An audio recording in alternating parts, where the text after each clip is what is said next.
नमस्कार and welcome to this very important conversation. आज भारत का एजुकेशन सिस्टम एक बहुत बड़े ट्रांसफॉर्मेशन फेज से गुजर रहा है। With the National Education Policy 2020, the focus is moving beyond rote learning towards creativity, critical thinking and innovation. अब क्लासरूम्स में सिर्फ मार्क्स की नहीं बल्कि स्किल्स और रियल वर्ल्ड लर्निंग की भी बात हो रही है। Today we constantly hear terms like AI labs, tinkering labs, coding, design thinking and startup mindset. Education को एंटरप्रेन्योरशिप और इनोवेशन से कनेक्ट करने की कोशिश तेजी से हो रही है। But the real question is what should be the true purpose of education in a विकसित भारत? क्या हम सिर्फ जॉब सीकर्स तैयार कर रहे हैं या फ्यूचर जॉब क्रिएटर्स और प्रॉब्लम सॉल्वर्स भी बना रहे हैं? India is now encouraging students to experiment, innovate and learn through practical exposure. Atal tinkering labs और skill-based learning models इसी बदलाव के एक बड़ी मिसाल हैं। As we look towards 2047, the conversation becomes even more important.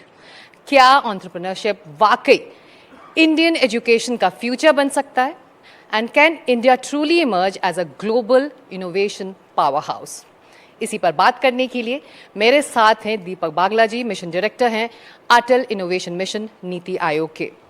Thank you for taking out time for us. Deepak ji, the first question, our classrooms are changing, NEP is in place, but are classrooms ready right now कि we are still, हम अभी भी exam driven system है मौजूदा? Thank you, Sikta, and thank you for getting all of us. Is this working? Yes. You know, I was listening to the session before we just started, and they were talking about childhood. Remember one thing, for this is the first time in human history, we are entering into a phase which is unprecedented without a playbook. You are entering into a phase of life where everything is possible, nothing is certain. Now just imagine trying to create a set of teaching tools, if I may call it teaching, or educational tools around something which is completely unknown. I think one of the biggest strengths of India and the education system has been, and if you really look at it, why is it that you have so many Indians as global CEOs? And one very interesting element which came out, and this was a roundtable discussion at Davos, which we all attended a few years ago, and they asked, what is the strength why the Indian CEOs are doing so well? And they said the ability, the first point, is to get a job done. The second, and that's a mindset. And that's a mindset which gets developed right through as you did. The second is the ability to work without a playbook in a completely uncharted territory. Now, there is something we've done in our education system which has brought us to that point. Now, what is happening? The world is changing completely. In fact, it's very interesting. You remember that book, Future Shock? When was it written? 60s or 70s? There was one line in it which said the person of the future will not be the one who has all the answers, but the one who knows how to ask the right questions. And I remember reading this about 25 years ago, and I didn't understand it at that point of time. I was just happy because I never had the answers, so I thought at least there are others, somebody saying that you don't have to be the answers. The fact is that is where we've reached today. And the new education policy is actually focusing on creating life with a context. We've had 300 years of an industrial revolution and post-industrial revolution in which our entire educational system and training system was created. सुबह 8 बजे उठ के बेचारे 7, 7:30 बजे, you know, and in the winter it's tough, you have to reach school. That is because that's how the industrial, you have to go and report in your job and prepare for that.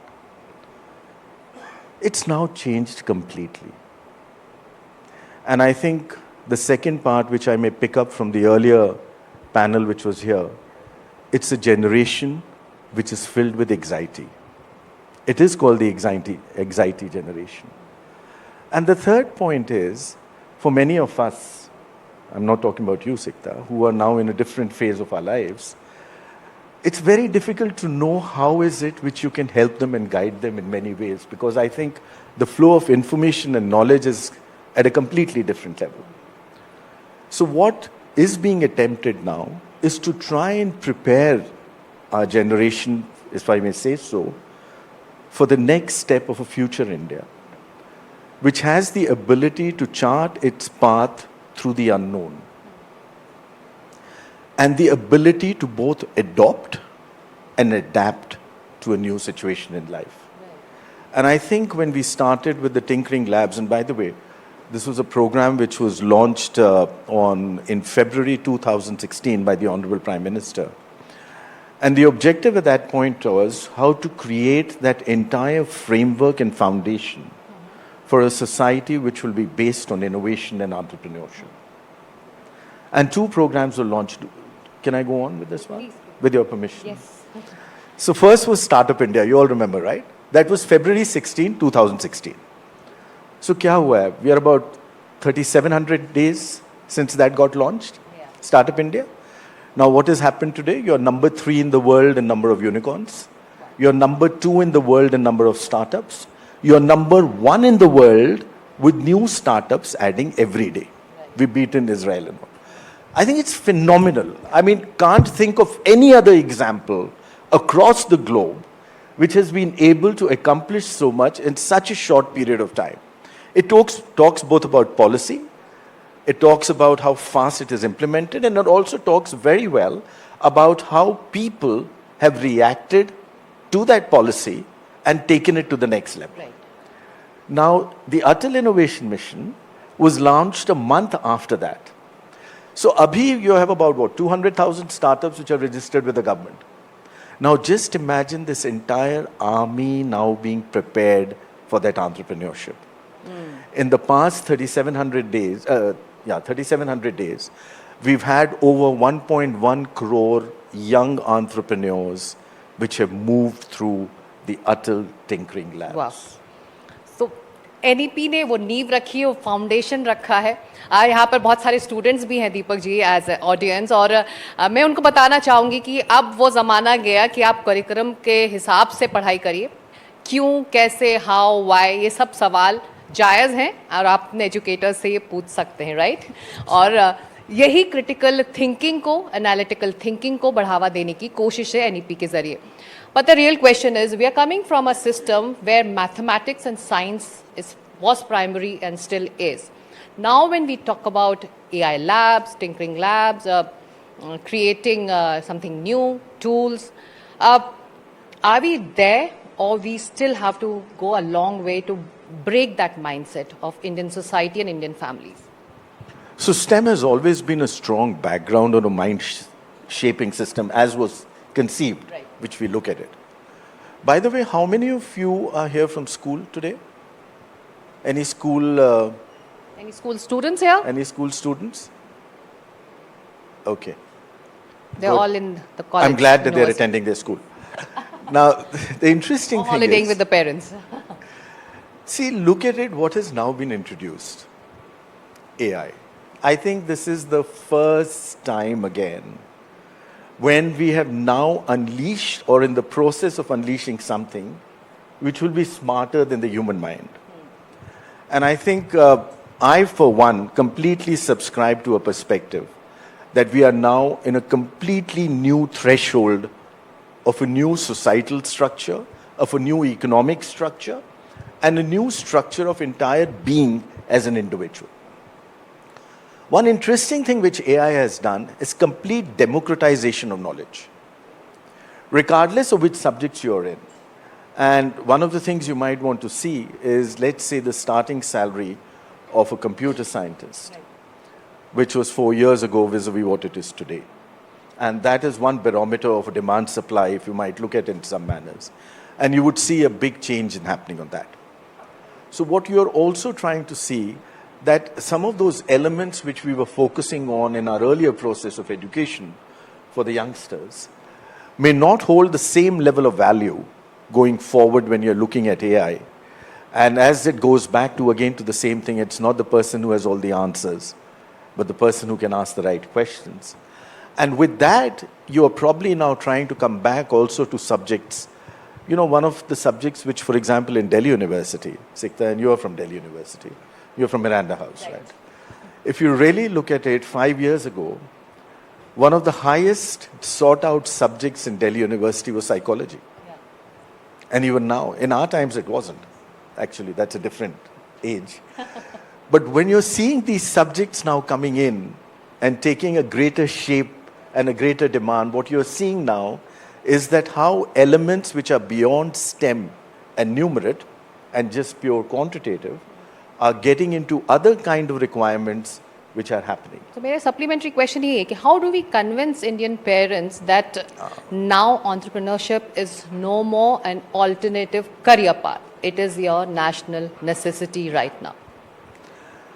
So I see that change happening. जब Startup India launch हुआ था, I remember the Honorable Prime Minister said that this was about a change of mindset.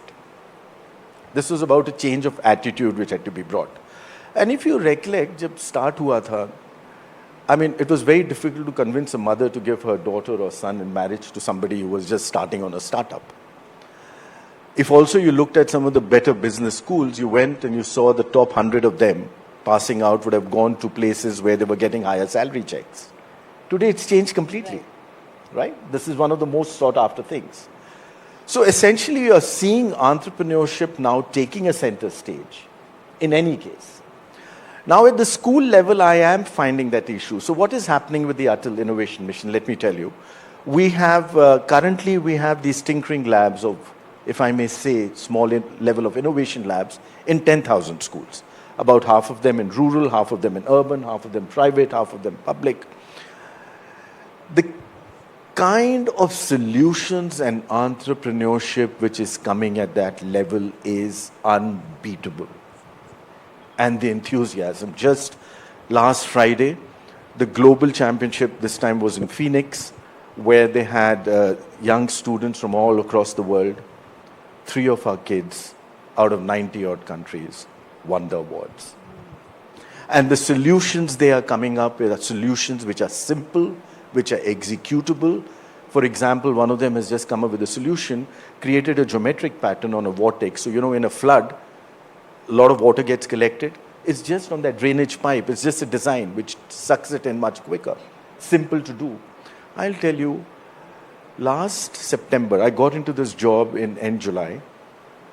So I'm just about a young 10 months old on this job. And I said I wanted to test the power of this platform. By the way, I must tell you all, Atal Innovation Mission is today the world's largest grassroots innovation mission. None of you knew about it. It's amazing what is happening in this country and how these foundational blocks are being put, and many of us don't even know what is happening. And I'll give you an example. So I said, let's do a hackathon. And the team came and told me, so Diwali is going to be coming, holiday period. Let's do it later. I said, no, let's do it anyway. None of you have heard about it because there was no much advertising, nothing. It was all on the social media. We launched the hackathon in September. 3 weeks ago, the Guinness Book of World Records got to us telling us it's now the world's largest hackathon. It is all driven bottom up. And you know what happened? This was the end of September. I was sitting in my puja room. This was a Saturday morning. The phone rang. I didn't answer it. It rang the third time I answered it. There was a kid on the other side, a young entrepreneur. He said, sir, मैं झज्जर से बोल रहा हूँ. मैं class 9th का student हूँ. मुझे आपकी मदद चाहिए. मैं 3 प्रोटोटाइप डालना चाहता हूँ. मेरा टीचर सिर्फ 1 अलाउ कर रहा है. That's when I realized this is about a new India which has got created. It's a force, it's a power, it is now bottom up, it is unstoppable. And that's when I realized my job then was to see how just to take care of the aspiration.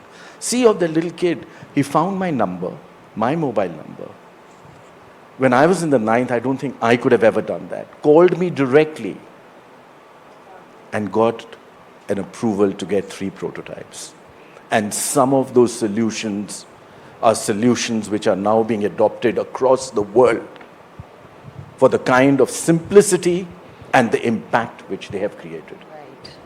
This is the reach of is the new India. New India, ये नया भारत है. आप यहाँ मौजूद कुछ students हैं. Quick show off hands, आप में से कितने सोचते हैं कि हम कुछ नया करना चाहते हैं, एक स्टार्टअप बनाना चाहते हैं, एक सोशल एंटरप्राइज, एक ऐप, एक सोल्यूशन? हाथ रेज करिए. कुछ अपना कुछ काम करना चाहते हैं आप लोगों में से कोई?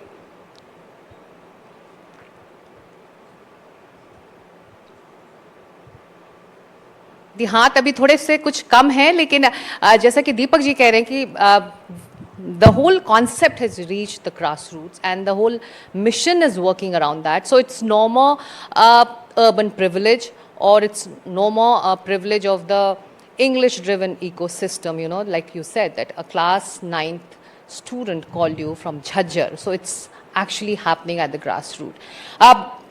But AI is also disrupting industries, you know, and faster than our education systems can catch up. Are we preparing our students, our children for jobs that may not exist in another 10 years? See, AI is a very interesting phenomenon which is now picking up. Frankly, if anybody asks me what is going to happen in the next 10 years, it'll be very stupid of me even to try and attempt to do that. In such a situation, I think one of the best suited are our next generation, as I said, where its ability both to adopt new ideas and to adapt to new ideas.